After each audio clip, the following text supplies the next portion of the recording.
watching Acts America TV, restoring the message of Pentecost around the world.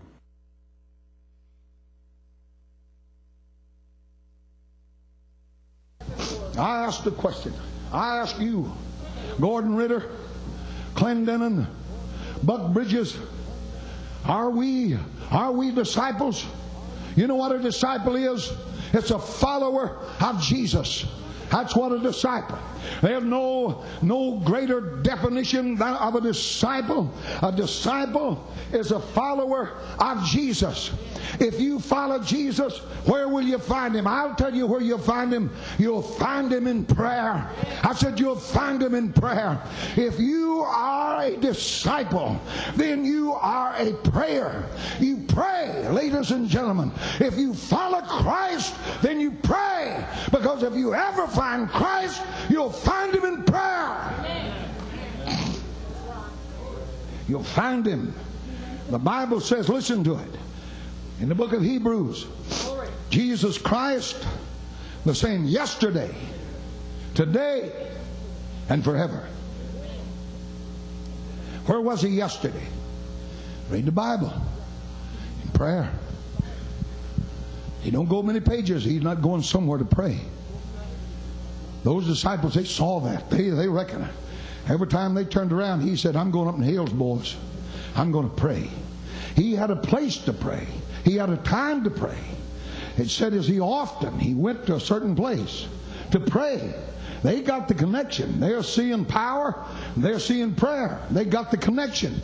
But if you follow Jesus yesterday, you followed Him in prayer.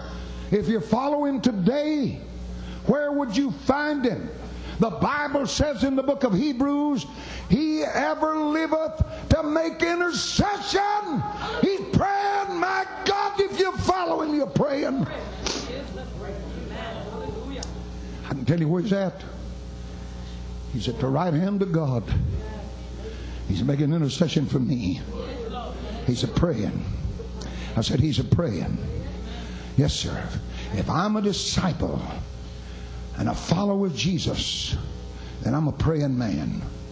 And you're a praying woman. If you're a disciple, you can kid yourself. You can talk about it. You can talk about how well I pray driving along the road. No, that ain't what we're talking about. He's talking about you're going to pray. You're not going to divide me up with your business and everything else. There's going to be a time when you come just to talk to me. Amen. When you and me are going to have a little converse. This must become the driving force of life. Amen. Let me tell you something, folks. We must come to a place that we don't get up in the morning to pray, to try to cajole God out of something, see if we can't scheme Him out of doing something for us. But it must become this, that I go to a place of prayer because I want to be with God.